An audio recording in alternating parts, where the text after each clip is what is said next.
Okay, before we get started on our project, I just wanted to give a quick overview on the main materials that I'll be using in this class.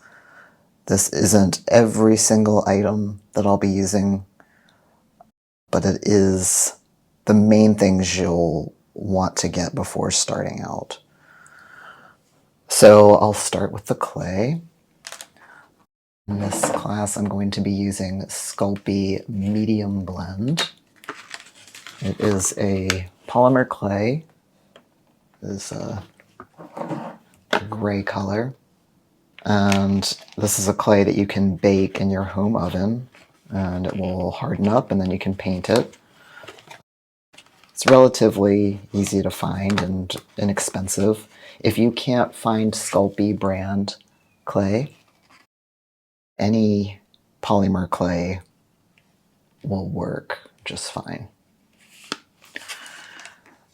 Okay, and we are going to be building an armature for our sculpture. You will need aluminum armature wire for that. You can get this at most art stores. This is a 14 gauge wire. Doesn't really need to be thicker than this. We are going to be reinforcing our armatures with the use of epoxy sculpt. Also going to be adding some details onto the sculpture with epoxy.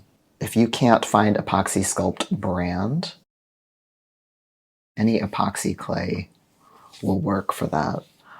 There's Milliput, there's Magic Sculpt, even Plumber's Putty that you can get at the hardware store will work for this. You are going to need a pair of rubber gloves, disposable rubber gloves, to mix up that epoxy sculpt. And then isopropyl alcohol, rubbing alcohol that we'll use to smooth out the sculpture when we're done before baking it. This is 91%. That's a good one. Any rubbing alcohol will work. Moving back over here to tools. I just have here a selection of my favorite tools that I'll be using in this class. I recommend just getting, if you don't have any tools yet, just a basic starter set. I really like these rubber-tipped tools. Those are really great to use with polymer. And these loop tools I really like as well. It's nice to have a pointed needle tool like this. And dental tools as well. You can often get a cheap set of dental tools that make great sculpting tools. You're also going to need wire cutters to go with the armature wire. An X-Acto blade that we're going to be using along with sandpaper to clean up our sculpture once it's baked. And a can of primer. If you're going to be painting your sculpture, I do recommend using primer beforehand. This will help the paint stick to the sculpture.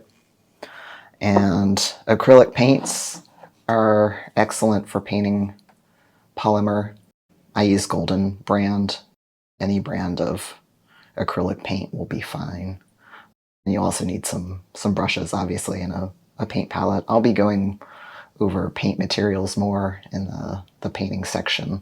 The most important thing you'll need is the paints and the brushes. And also optional but recommended is varnish, spray varnish to put over top of your sculpture. Once it's done, this helps seal the paint in. All right, and with that, let's get started on our sculpture.